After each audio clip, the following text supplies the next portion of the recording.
had the quiz last class. So let me quickly go over this quiz. So I needed 4 things. The first one is population. Population is a group of people or individuals we want to study. If we read this description, they want to study like business travelers. They want to study business travelers, or if you enter first class passengers, that's also fine. So that's the group of people you want to study. The second one, the population parameter. The parameter could be two things. One is the mean value or average value. The other is the proportion or percentage. In this case, if you read it, okay, they want to determine the percentage of business travelers in the US that believe the food quality has not improved. So they need the percentage or proportion. So the population parameter is a proportion of. So that could be your answer. Sampling frame. So it's a list. What is the list here? They do have a list here. Okay. So here the third sentence gives us the sampling frame.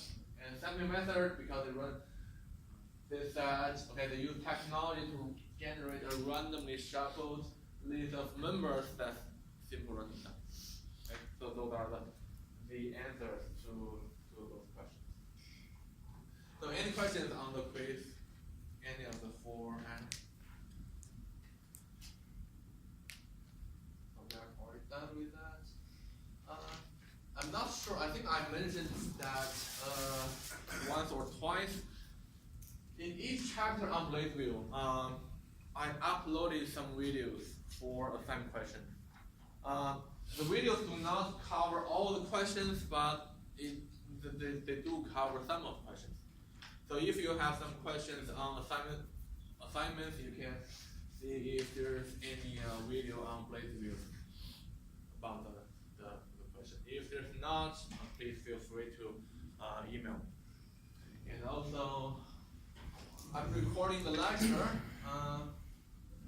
So every day, after we finish the lecture, I will upload the lecture videos in that what I call lecture video folder.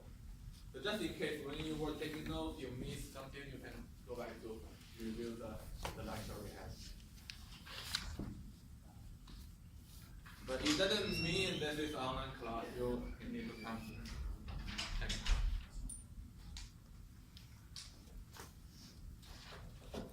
Alright, let's continue with chapter 9. So chapter 9 and part of chapter 11, we said we want to discuss 2 things. One is a sampling distribution, the other is a confidence interval. Sampling distribution is, we know what's going on in the population. We know the population parameter, either proportion or the mean. Then we collect sample. Then we want to study what is the distribution of our sample statistic. So what's the distribution of our, say, sample proportion or the percentage from this sample? It's a random variable. It's not a constant, because when we do random sampling, every time we collect sample, we calculate the proportion, or later on when we touch the mean, we will have different numbers, 0.22, 0.19, and so on and so forth. It's not a constant number. It's a random variable. So the p-hat, so right now we are looking at the proportion. Later on we will study the mean, but the method or the logic is behind it is the same. So the proportion or the sample statistic is a random variable, it's not a constant. And with that sample proportion will follow a normal distribution. So the sample proportion, let's use p-hat. So sample proportion follows a normal distribution. If we say it follows a normal distribution, we need 2 things. One is the mean. Let me just use the mean and standard deviation. So how do we get the mean? How do we get the standard deviation? So with knowing the population parameter, so this is the sample statistic, and let me use the black color p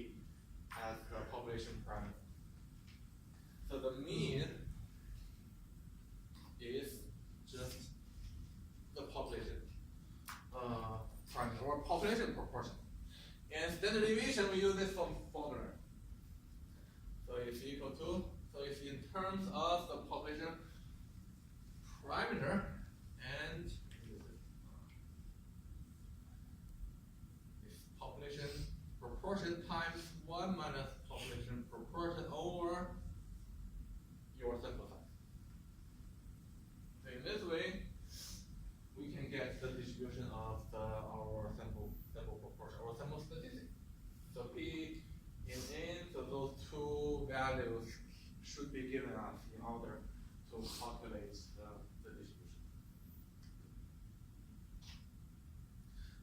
So how do we implement this one? So let's assume you know what's going on in the population. So in real application, you may get some research results about like nationwide, what is the percentage of people who will not make timely payments on their loans and so on and so forth. You know what's going on in the national-wide or international-wide. But when you do the job, you are dealing with your sample, and you want to know what could happen to my sample. So if I have 600 customers, I want to know if I give them money, so what is the percentage of those people who will not make timely payments? So because you are dealing with your sample, 600 customers. So we are dealing with our sample.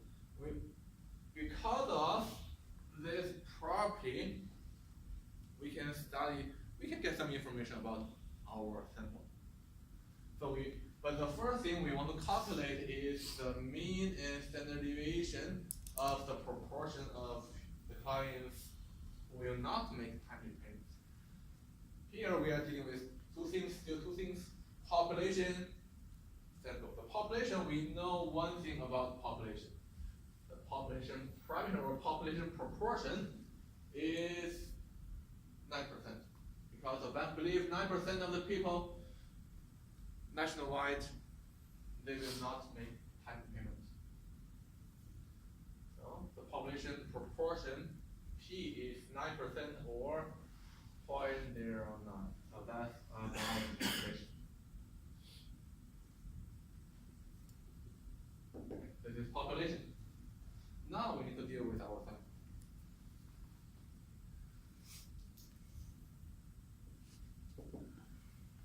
So in our sample, we have 600 customers. So our sample size is 600. And we want to know the proportion of customers who will not make timely payment. So that means let's use this P hat to denote the sample proportion, the proportion of the 600 clients who will not make timely payment. Depending on the sample, this P hat could have different values. So it's a random variable, but according to the previous slides, the random variable, luckily the random variable follows the distribution, normal distribution.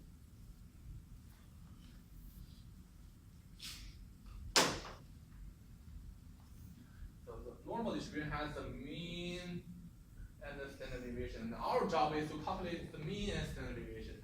What is the mean there?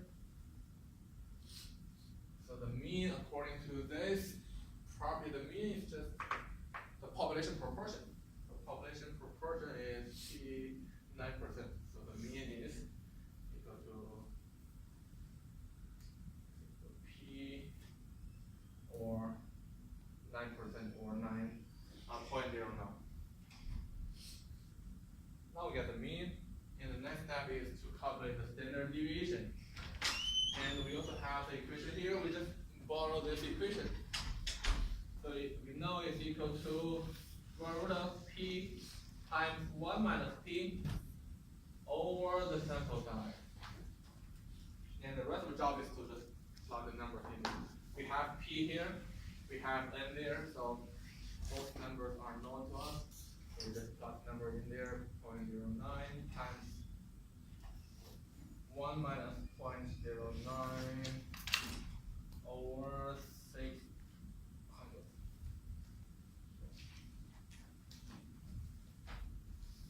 Then we need to do the calculation. Yeah, I think we need some help from cell.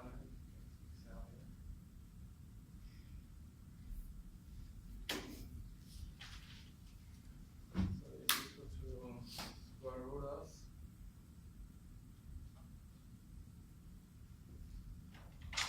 9 times 1 minus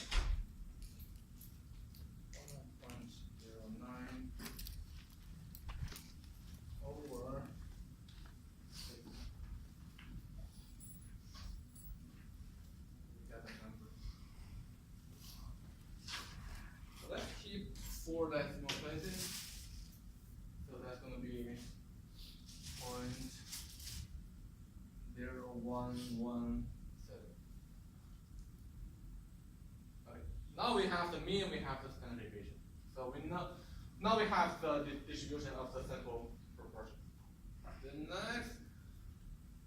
next we can do some like analysis or risk creation. But before we go to the next slide, any questions on this step? Good. And the next one. Okay, the question is here. What's the probability that over 11% of those customers will not make timely payment? In other words, so what's the probability that over 11% of the customers will not make timely payment? So if we do this translation, it means question number 2, so this is question number 1. We want to know what is the probability that this proportion is greater than 11%. Let me just use 0.11. We want to calculate this one. So basically, if we translate the English to the mathematical language, this is what we need. What's the probability that the proportion of customers who will not make timely payments is greater than 0.11? That's what we want to calculate. And we know this simple proportion, this guy follows the normal distribution with the mean, standard deviation, and we already have both of them. So how do we calculate this probability?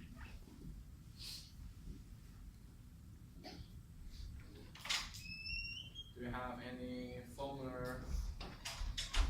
to do the calculation, or you want to use Excel or Python? Yeah, correct. Let me use the Python.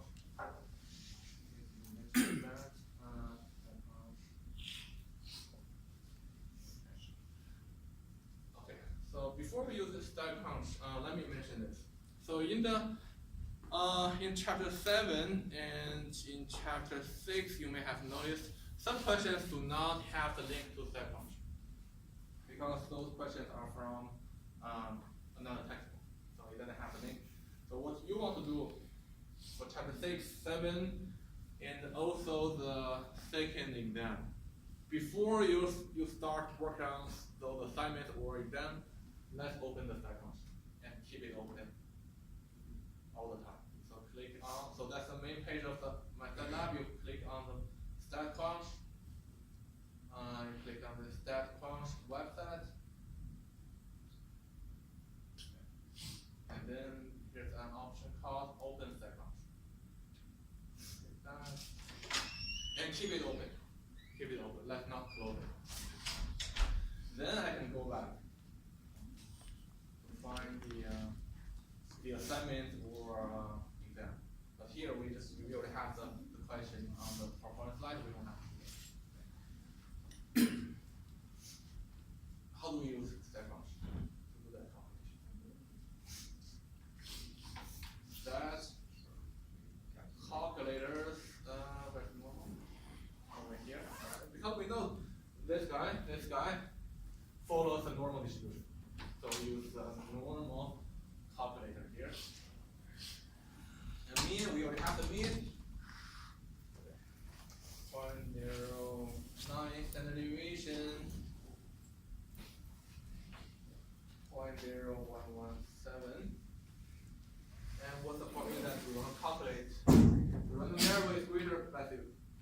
the random variable is greater than 0.11.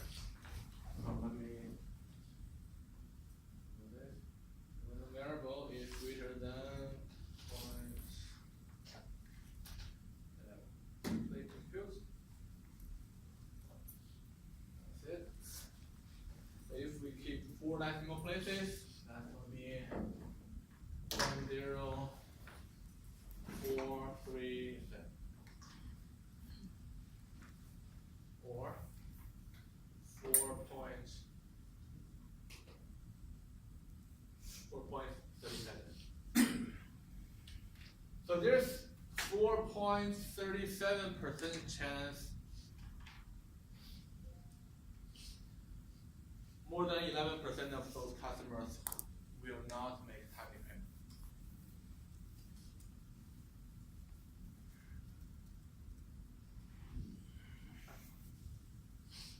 So in this question, we just all we did is to calculate probability from a normal random variable. But in the previous question, we already have the mean and standard deviation for this random variable. And in this question, you can use StatBunch, just like what we did, or you can use the Excel. Either way is fine. So any questions on this topic?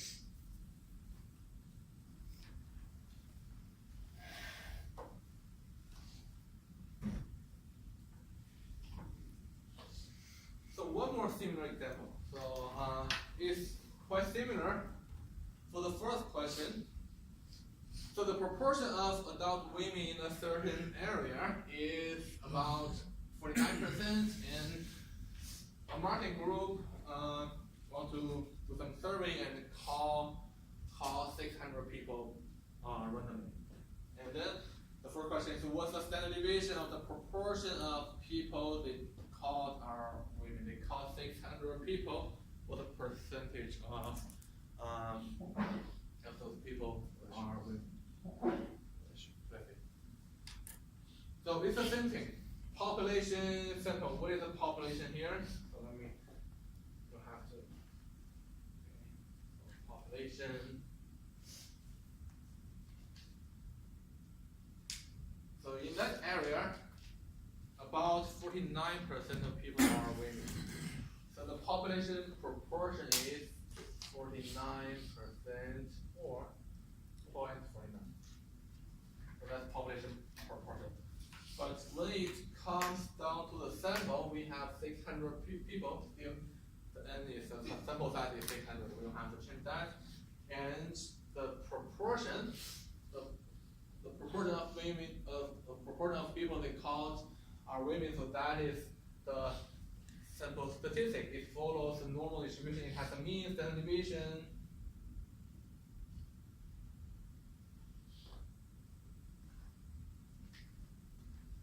So the mean is just the population proportion. So I just borrowed this map or this map and use 0.49. In standard deviation, we have the formula here. We just plug numbers in.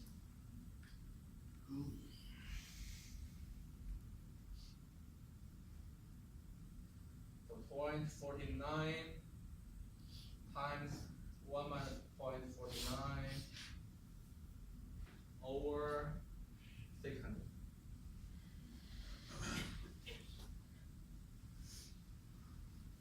So let me do the calculation.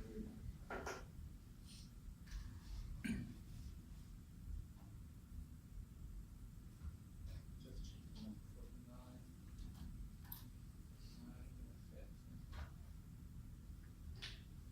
So the proportion is, sorry, the standard deviation is 10204.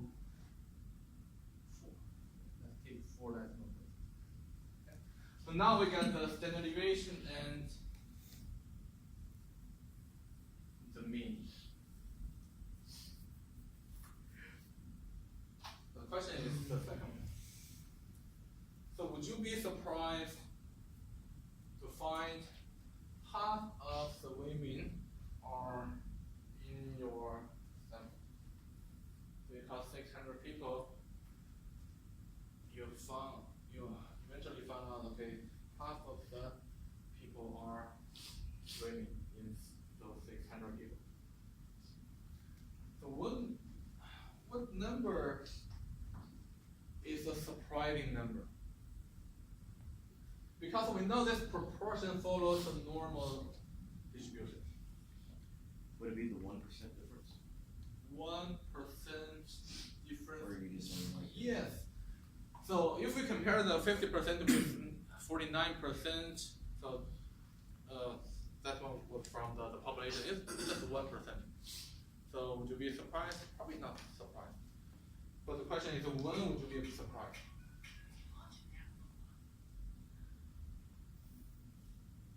So the criteria or the threshold is 2 standard deviations. So if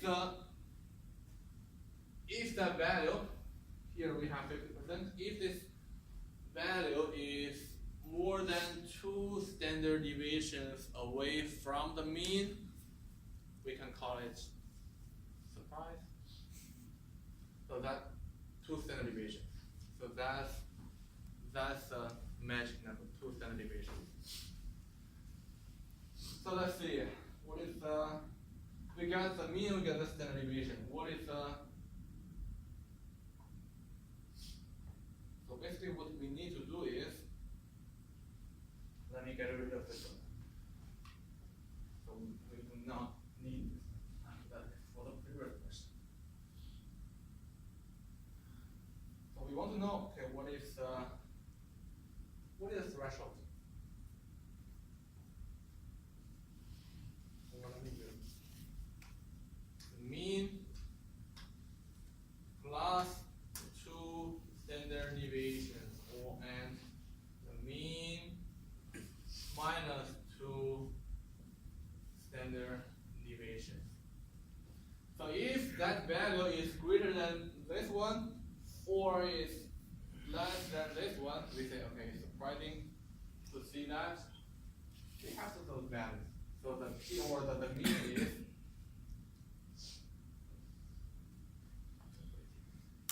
not so many things. So the mean is 0.49. Standard deviation is this one, so 2 times 0.0204.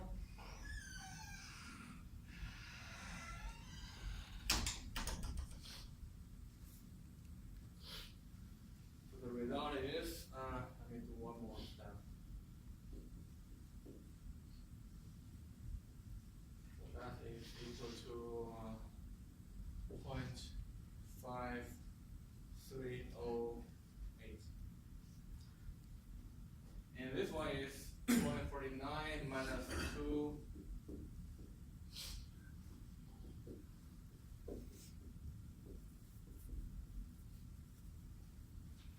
So the result will be 294. Okay. Now let's see. So 50% or 0.5 is within those 2 limits. So it's not surprising, or it's not surprising to see 50% of your sample, or 50% of those 600 people are doing. So if the value is beyond this one or this one, then we call it surprising. So let's remember the magic number 2 standard deviation. So what about question number 3? What about 36%? Where is 36%? 36% is even lower than this one. So we say it would be surprised to see only 36% of those people are winning.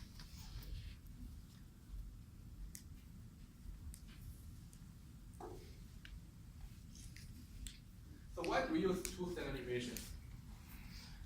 So when we were in chapter 7, we learned a rule. So the rule involves 3 numbers. So it's called 68 We got one more number in the middle. I mean, not useful. 68. We have one more number and 99.7 roots. What is the number in the middle? 95. So it means 68%, 95%, 99.7%. Percent, we just don't have the percentage. So this corresponds to 1 standard deviation. This is 2 standard deviation. This corresponds to 3 standard deviation. That means, so for normal distribution, we expect 95% of our data are within 2 standard deviations of the mean. In other words, we only expect, so if we select sample this, we only expect 5% of our sample will be more than 2 standard deviations of the mean. But if we do have a 5%, 5% is a really small probability. If 5% happens, we would be surprised. So that's why we use 2 standard deviations.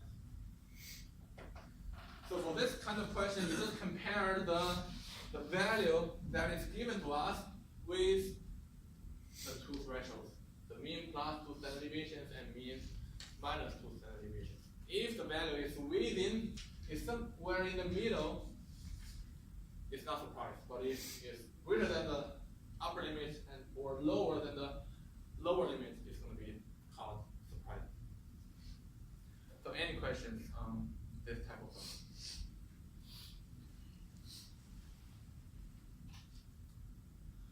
Okay, we're done with the proportion. So far we have been talking about, okay, what is the proportion, population proportion, sample proportion.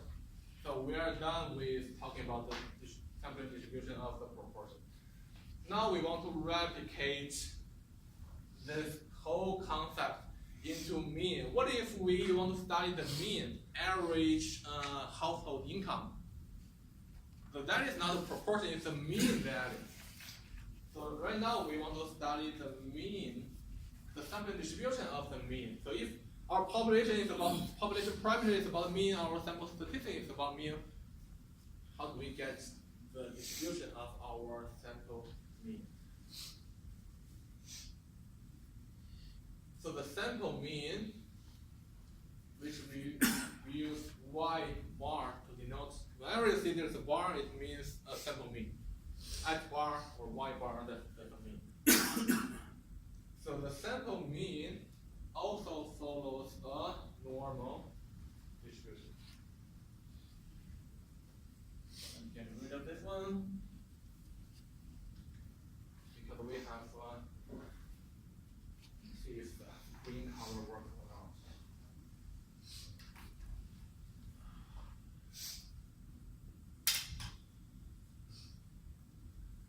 So the sample mean y bar also follows a normal distribution.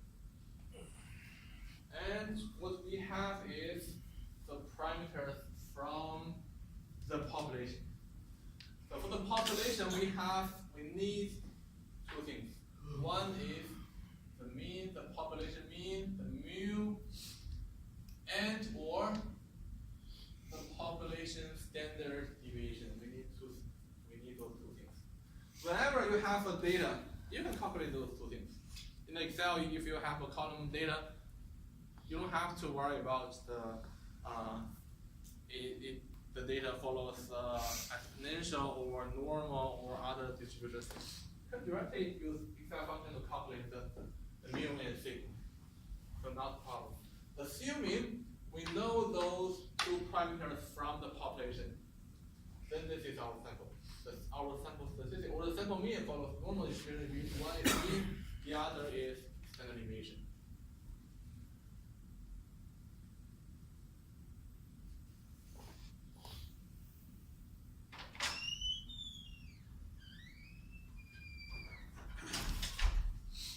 So what is our mean? The mean is, according to what we have here, the mean of the distribution is just the population mean. It's a population mean. So those two numbers should be given to us. What is the standard deviation? We have the formula here. So it's equal to population mean, population standard deviation over the square root of your sample size. So that is the sampling distribution for the sample mean. So the mean is always from the population mean. We don't need any calculation. Standard deviation, we do need to do some calculation, but it's not that complicated because sigma n, we should be given those two numbers. Our job is just to plug numbers.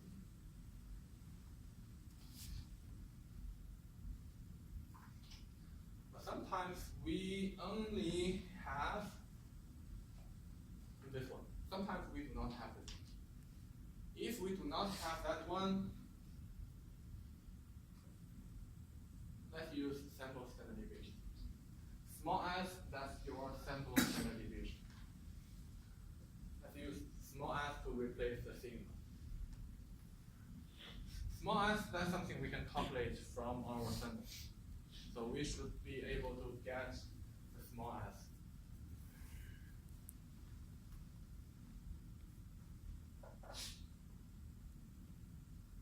So any questions on those two slides? So let's be careful. If we know the population standard deviation, let's use that. If that is not available, let's calculate the sample standard deviation.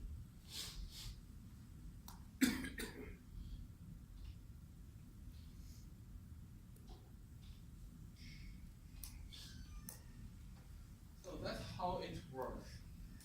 So if you replace, is one more accurate than the other though? Yes. That's a very good question. What's the difference between those two things? If we have the population standard deviation, let's use population standard deviation because that gives us more information. That is going to be more accurate than the case where we use the sample standard deviation. So that's just an alternative. So that's a very good question. So that's how it works. So we have a population. So let's assume the first one, this curve, this is the whole population. It's not a normal distribution. It doesn't have to be a normal distribution. So we know it's a skew to the right, but we collect sample from there. Collect sample 2,000, 4,000. Then we calculate the sample mean, sample standard deviation. From each sample, we will have those two things. We will have those two things. Then, by the end of the day, let's put all the sample means in a histogram. Then this is what we would get. And if you look at the shape, is kind of unimodal, symmetric, although it's not exactly symmetric, but it's roughly symmetric and bell-shaped curve. So that's why we said, okay, it follows the normal distribution. So that's how we get this one. It's from our real experience. So when we have a really large number, you put everyone in here, we will get normal distribution. So that's why we can calculate the mean standard deviation. Otherwise, if this is not a normal shape, we cannot discuss any of them. So that's why we have those two things. So let's see one assignment question. Question number 8 in your chapter 9 assignment. So let me just keep this second one open.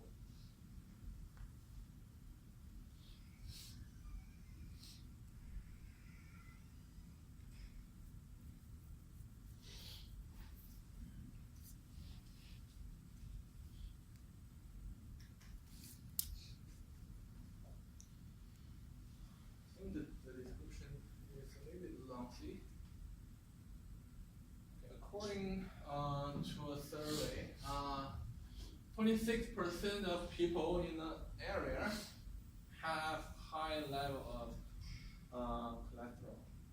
So they report that such elevated levels could be financially devastating to the region and so on and so forth.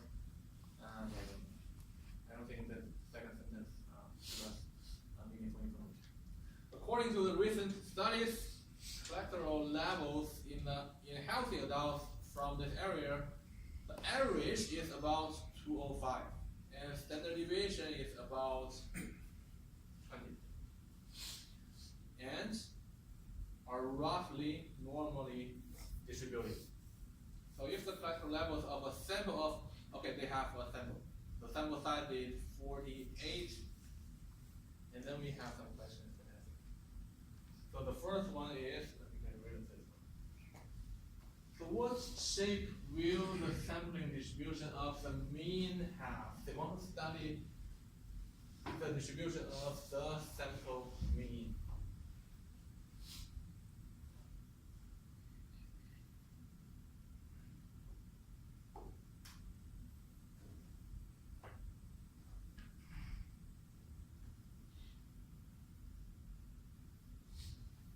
And from the previous slide, we discussed it follows a normal distribution. So the sampling distribution could be, it should be normal. So that's what we discussed. It should be following a normal distribution. Then here's the problem. Then if you say it follows a normal distribution, what is the mean? But before we answer that question, we have to put down some information that we know. So population, we have the mean, the mu, and we need the standard deviation, sigma. So what is the mean, what is sigma? Or what is the standard deviation?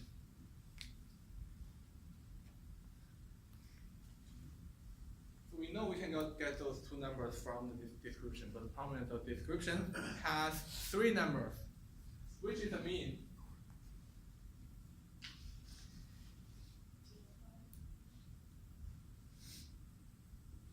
So the mean is 205. It says the average cholesterol level is 205. And standard deviation with the standard deviation of 20. So let's not be confused with the first number, 26%. In this question, 26%, we will not use that number. So we know what's going on in the population, mean, standard deviation, and we know, what about our sample? We need our sample size. A sample of 48 healthy adults. So the sample size is 48. So that's our sample. And according to this one, we want to calculate the distribution of the mean of the sample statistic. So this is our sample statistic, or the sample mean. The sample mean follows a normal distribution with the mean and the standard deviation. And the mean there, the mean is just the population. 205.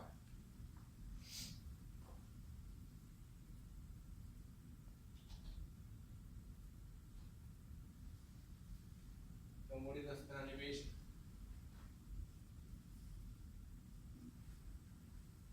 We borrow this one.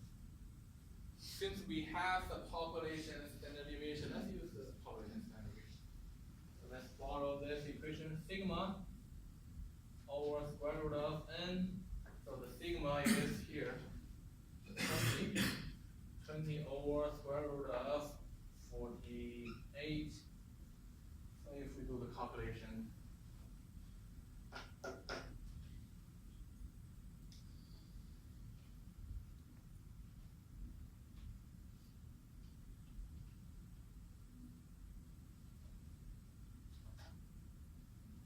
so 2.88. So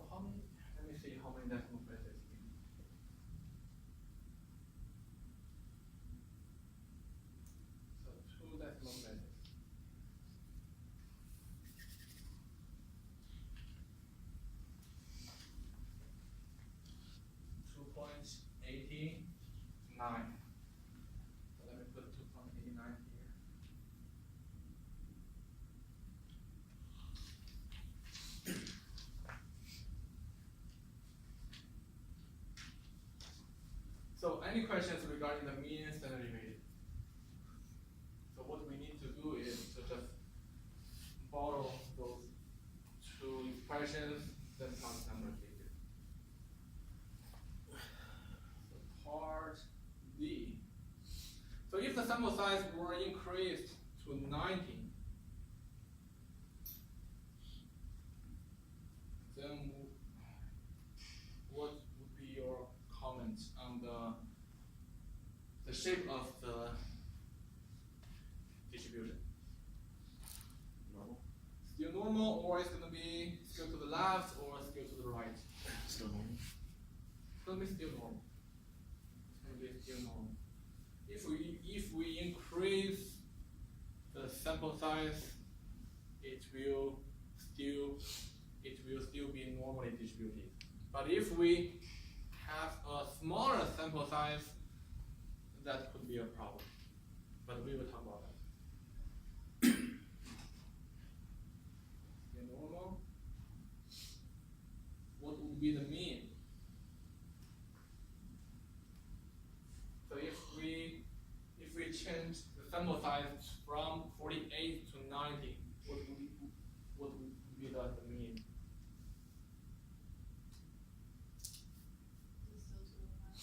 Still 205, right? Because the mean is from the population mean. And our sample size, no matter we have 90 or 900, it doesn't affect the population mean. So it's still 205.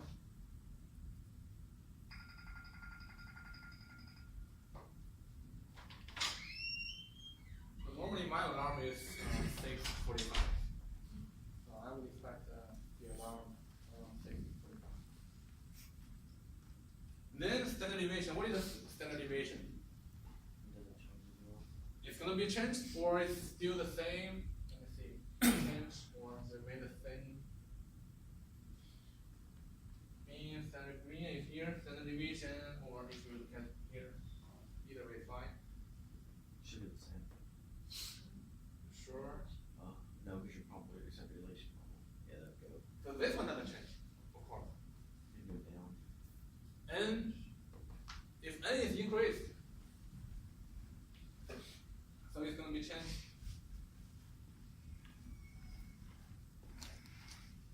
So we have to redo the calculation. So we have, because the new sample size is 90, but this one, the sigma doesn't change, so that's gonna be 20, still 20, over square root of 90. So we have to redo the calculation using the new sample size. So just change this to 9. 2.11.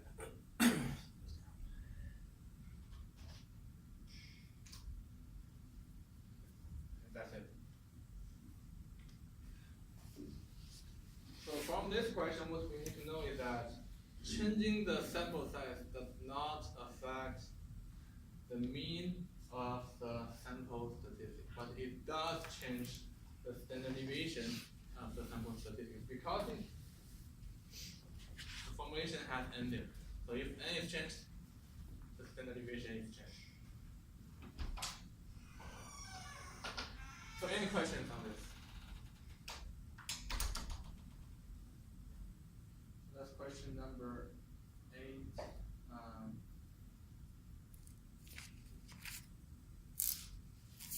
I think I do need to upload some videos for chapter 9 assignment.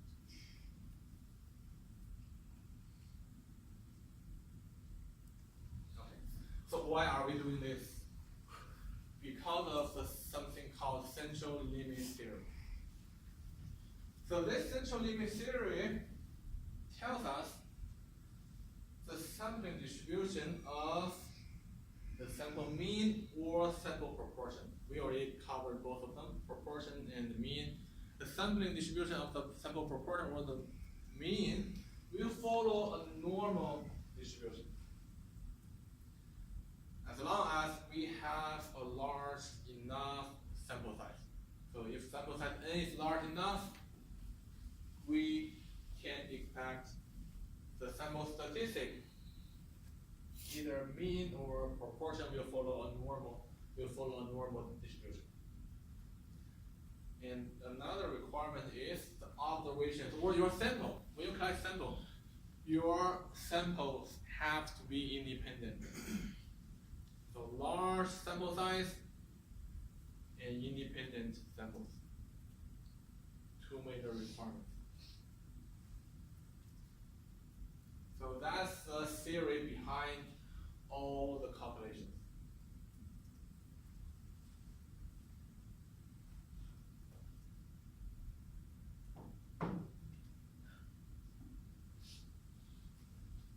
So as we discussed, there are two requirements or two assumptions. The first one is independent assumptions, the sample size assumption, the sample size has to be large. So you have to check those two assumptions. We have to meet those two assumptions before we do those calculations in your real application. If you only have like two individuals in your sample, that's not good. We cannot. Then the central limit theory does not apply. So those are the two assumptions we have to make. But how do we check if those two assumptions are met? So normally we can check those three conditions. So randomization condition. When we do the sampling, if we randomly select our sample, that's good. We need to randomly select our sample. The next one, 10% condition. That means your sample size cannot be greater than 10% of your population. The sample size cannot be too large compared to your population. If the sample size is a large fraction of the population, then the independent assumption is not going to be satisfied. So let's make sure your sample size is less than 10% of your population size. Normally, we shouldn't have problem with this condition because normally when we do survey, when we do the sampling, our population is the entire Georgia residents or all our customers. So how many potential customers do we have? It's really a large number. So normally the second condition is not a problem to us. Then the third condition is that, so if we study the proportion, so sample proportion, we have to meet the third condition, success and failure condition. What does that mean? Both the number of successes, or expected number of successes, and the number of failures should be at least 10.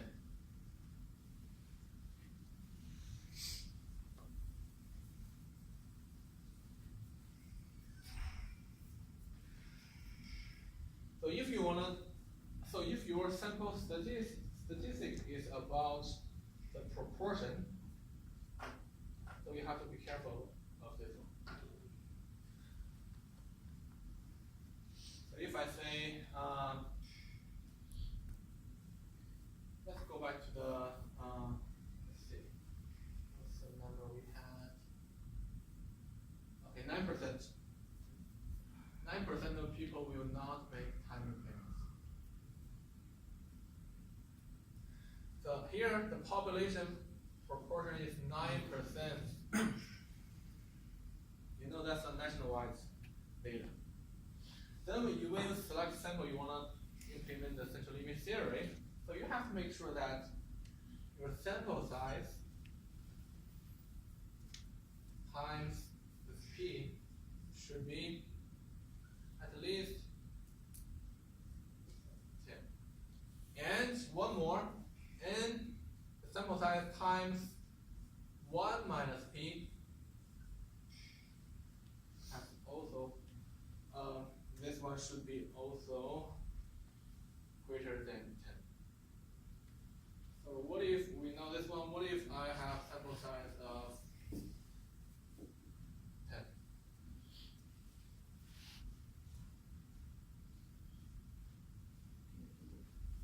So if I do this, so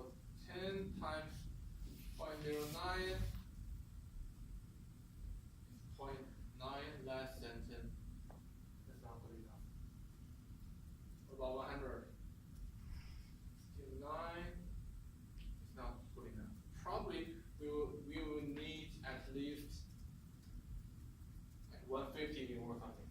So the point is you have to make sure those two results are both greater than or equal to 10, so that we can implement the central limit theory and we can assume your sample statistic follows a normal distribution. Otherwise, you cannot assume your sample statistic follows a normal distribution. So those are the requirements we have.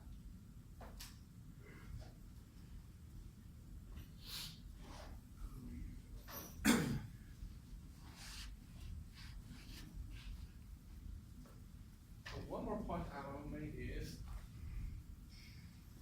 so when we talk about central limit theory, there may be some mistakes that we may make.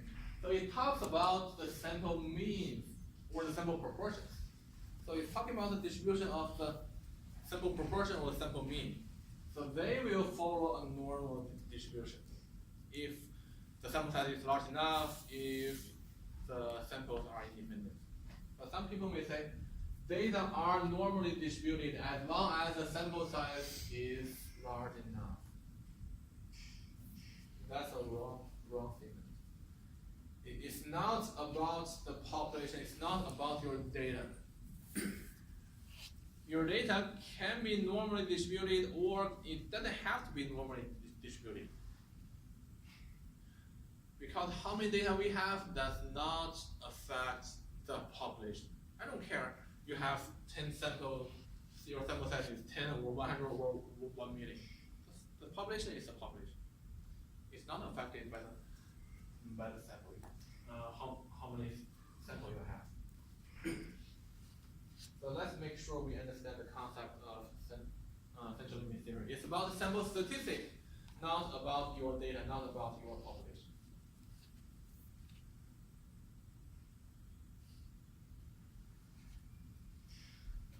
Okay, we are done with the sampling distribution. We are already half done with this chapter. So in the sampling distribution, what we said is, we know the population parameter. We know what's going on in the population level, and we want to study our sample statistic. So that's what we covered. The next one is the other way. We do not know what's going on with the population. We do want to know what's going on with the population. So how do we do that? We collect sample, we calculate the sample statistic, we try to use the sample statistic to estimate the population parameter. So this direction is what we usually do by collecting sample, doing the survey, and so on and so forth.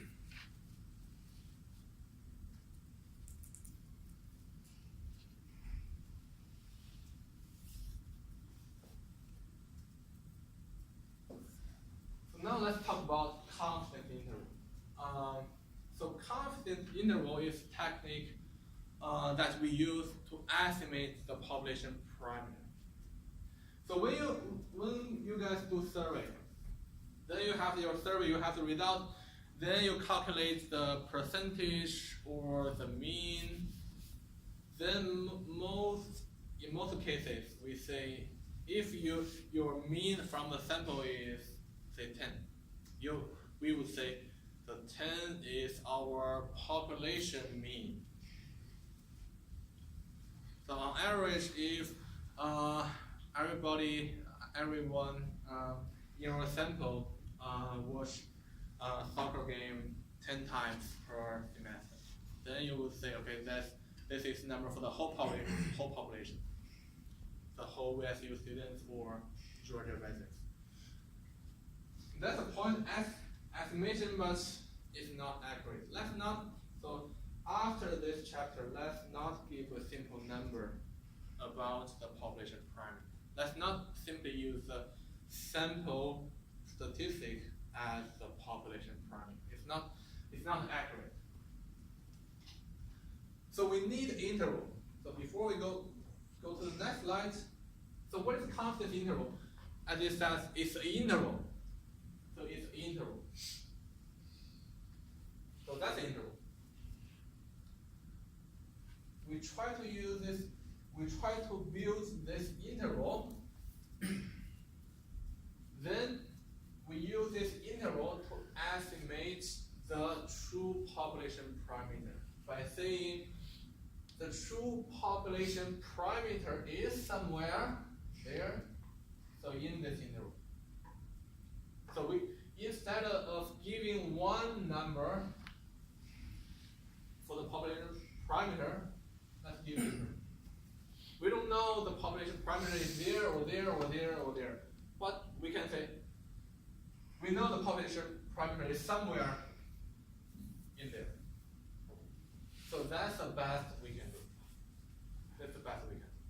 So in order to get this interval, we need a few things. First, we need to know the center of the interval. We need to know the center of the interval, this one. Then we need to know, okay, what is this length, what is this length, so that we can have a lower limit and we have an upper limit. So our job in the following slides is to find the center and find this length and this length. And then eventually we will have the lower limit and upper limit. So that's our job.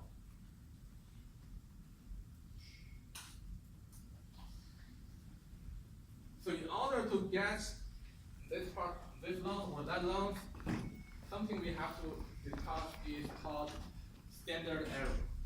So standard error is kind of a standard deviation of our statistic. So it's called SE, so sample standard error. So it's square root of P hat times Q hat over the sample size. So this expression looks similar. So square root of P times 1 minus P over N. So when we were talking about sampling distribution, but we don't have that anymore, but it's a similar format, but it's a little bit different. So when we were talking about sampling distribution, we had P. So that is the population proportion. But here, we don't know what's going on in the population level, but we do know the population proportion. So the P hat is our population proportion. So because we have the data, we have the sample, then we can calculate the proportion. Then the Q is Q hat is equal to 1 minus P hat. Or you can change the formulation to P hat times 1 minus P hat. And then over the sample size. So that gives us the standard error. So that's one value we really need. Let me put it here. So we may need this later on. So it's equal to P hat times, let me use 1 minus P hat. So let me put it there. So it's standard error. So we assume that we should be able to get our P hat using our sample data, and we should get our sample size. Then we just plug numbers in.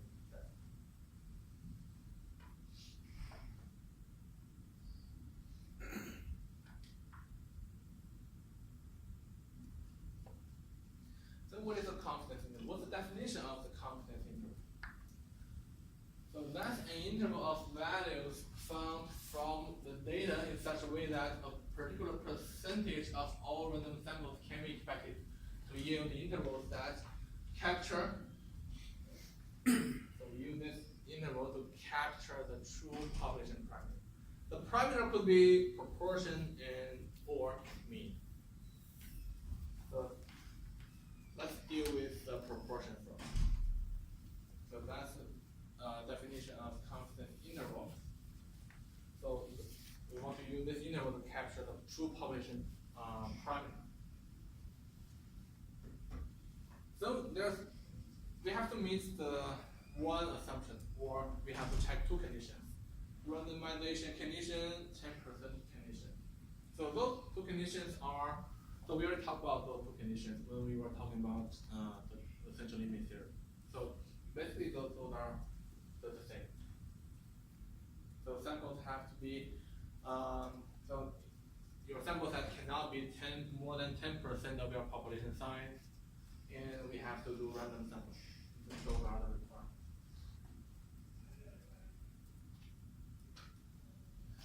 Then let's talk about how to construct the interval. So as we discussed, we need a few things. The center, what is the center? The center is called estimate.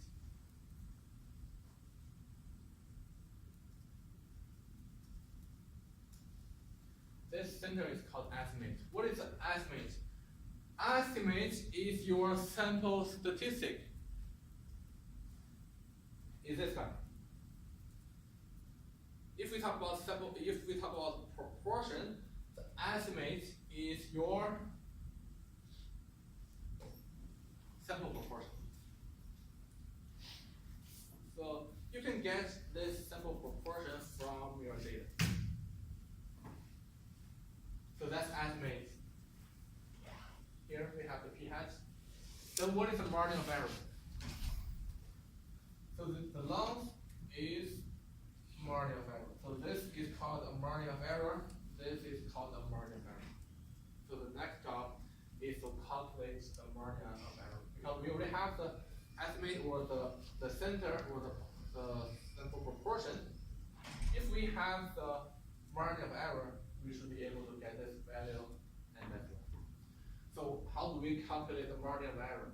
So margin of error is equal to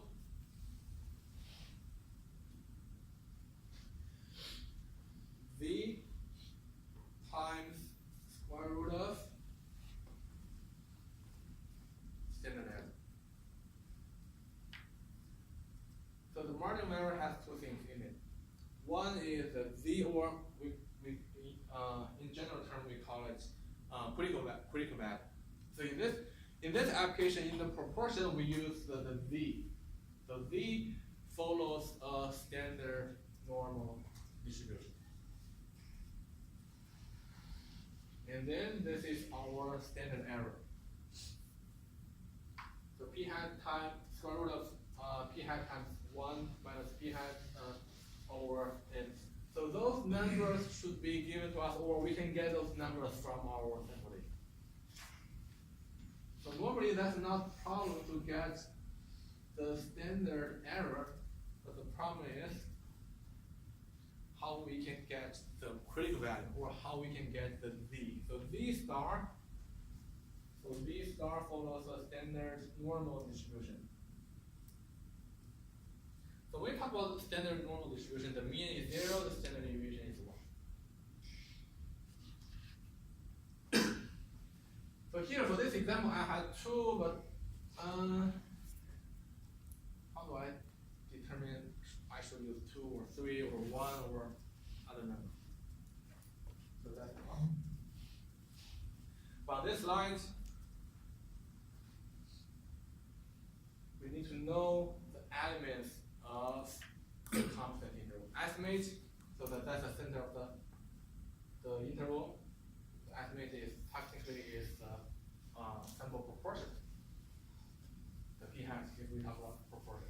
And the margin of error has two things. One is the standard error. Standard error can be calculated using our sample data. And the other one, critical value, or Z, follows a normal distribution, but there's still one question. How do we get the Z? How do we determine the Z value or our critical value?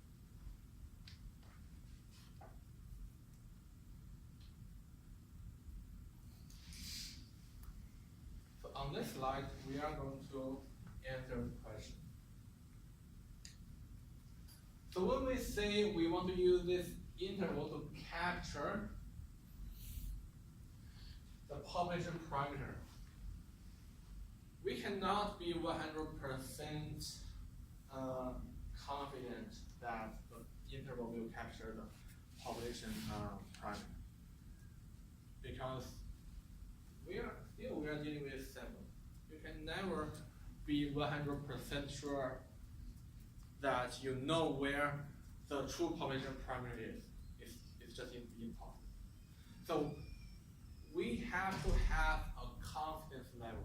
Say I want to be 95% confident my interval will capture the true parameter. Or I want to be 99% confident that my interval will capture the true population parameter.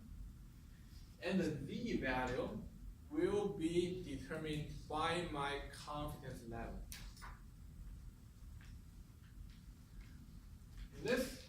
In this figure, so the middle part is 90%.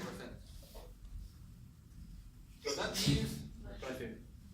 that means I want to be 90% confident that my interval will capture the true population parameter. So if I want to be 90% confident, I need the z, I need the critical value. What is the corresponding z value?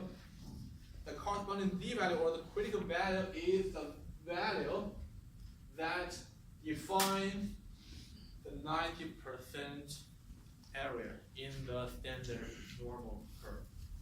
So I need this value. So the positive. Of course, we have to have two values to determine a between area, but we need the positive value.